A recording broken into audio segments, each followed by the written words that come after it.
안녕하십니까. 천민에서 귀족까지 철판 김선생입니다. 이번 시간은 대한항공, 아시아나항공의 진짜 주인은? 부제, 남매가 불러들인 늑대 호랑이 편을 준비해봤습니다. 이번 시간도 뇌피셜 망상편인데 사실과 착각하는 분들이 생기지 않도록 회사명을 가명으로 좀 부르도록 하겠습니다. 거듭 말씀드리지만 망상소설입니다. 뉴스가 발생했습니다. 2011년 대한항공의 아시안나 인수검토 뉴스 발생. 만약 그리 된다면 아시안나의 주인은 대한항공이 되는 건데, 대한항공의 주인은 현재 한잔캬죠. 그렇다면 한잔캬의 주인은 누군 걸까요? 그분이 진짜 주인일 텐데. 2020년 11월의 뉴스를 좀 더 과거의 시간부터 살펴보도록 하겠습니다. 2016년 5월 조 회장님의 올림픽위원장 전격 사퇴 뉴스가 있었습니다. 그리고 2016년도에 대한항공만이 아니라 한잔해운에 눈을 두어야 하는데, 한잔해운 같은 경우에는 지속적으로 정부의 지원을 받지 못하게 되는 문제들이 생겼었죠. 그 이유가 어떻던 가네요. 그리고 이 한잔해운을 구하기 위해서 대한항공이 나서야 한다라는 뉴스, 그러한 것들이 있었고, 대한항공이 나서야 한다는 뉴스가 아니라 정부의 요청이 있었고, 다시 또 대한항공 내부에서는 한잔해운을 돕게 되면 이것은 배임이다라면서 굉장히 시끄러운 사항들이 있었습니다. 그리운 후에 2017년 3월 결국 한잔해운은 상장 폐지를 맞게 되었죠. 지금 그 한잔해운을 대신한 회사는 주가가 폭등하고 있죠. 번해였습니다. 그런 후에 2017년 6월 대한항공의 지주사인 한잔캬의 주요 주주 소식 현황을 봐보죠. 이때만 해도 사실 한잔캬는 흔들림이 없을 것 같았어요. 회장님의 지분은 17%가 넘었고, 이때까지 국민연금공단은 10%가 넘는 지분은 있었지만 함부로 경영에 참여하고 이런 상황은 아니었죠. 사회적으로도 그런 게 용납될 수 있는 상황도 아니었고요. 그런데 2018년도부터 갑작스럽게 한잔일가의 대형 치부가 시장에 빵빵 터지기 시작합니다. 마치 준비한 것처럼 너무 많은 이슈들이 터지기 시작했어요. 기억들 하시나요? 항공사건, 애기 교육을 어떻게 하고, 동영상까지 있죠.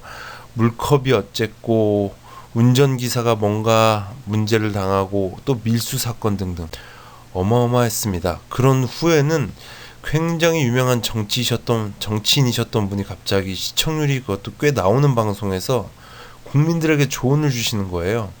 이런 갑질 횡포를 막기 위해서라도 국민연금의 경영 참여는 반드시 필요하다라는 그러한 조언이었죠. 하지만 그 조언은 뭔가 철판 김선생이 들었을 때는 먹이를 노리는 상어 같은 느낌을 주는 이상한 섬찟함이 있었습니다. 그리고 2018년 4월 외국 국적자 문제로 짠에어의 상장 폐지 가능성이 스물스물 올라오더니 수개월 동안 엄청나게 이슈가 지속이 됐었습니다. 한잔캬의 주가는 2-3개월 만에 마이너스 40%로 추락을 했었죠. 그런데 2019년 2월 한잔캬의 주식 등의 대량 보유 상황 보고서가 나오게 돼요. 2019년 2월 국민연금공단이 주식 보유 목적을 단순 투자에서 경영 참가로 변경을 하게 되었습니다. 정말 절묘한 시점이었죠. 그리고 2019년 4월 한잔캬의 조 회장님께서는 별세를 하시게 됩니다. 짠에어의 상장 폐지를 전혀 걱정하지 않으면서 줄어가는 국민연금의 지분보다 훨씬 빠르고 혜성처럼 나타나서 엄청난 지분들을 새로운 주요 주주가 탐하게 됩니다. 그리고 남매 간의 분쟁까지 발생해버리죠. 그러한 상황 속에서 한잔캬의 주가는 1년 반 만에 약 6배의 상승을 했습니다. 대한항공의 주인인 한잔캬의 주가가 단 1년 반 만에 6배를 상승하는 기염을 토한 거죠. 주인인 조 회장님의 별세 후 1년 6개월 이후 지분은 어떻게 변화되었을까요? 2020년 11월 18일을 기준으로 봐보죠. 보고자 유한회사 그레이스 홀딩스 보유 비율 46.71%, 엄청나죠? 네, 흔히 삼자연합이라고 불리는 그레이스 홀딩스 외의 지분을 좀 설명드리기 위해서 2020년 9월에 주식 소유 현황을 한 번 더 준비를 했습니다. 아래 긴 밑줄을 긋은 분들이 이제 한 배를 탄 분이라고 시장에 알려져 있는 분들인데요.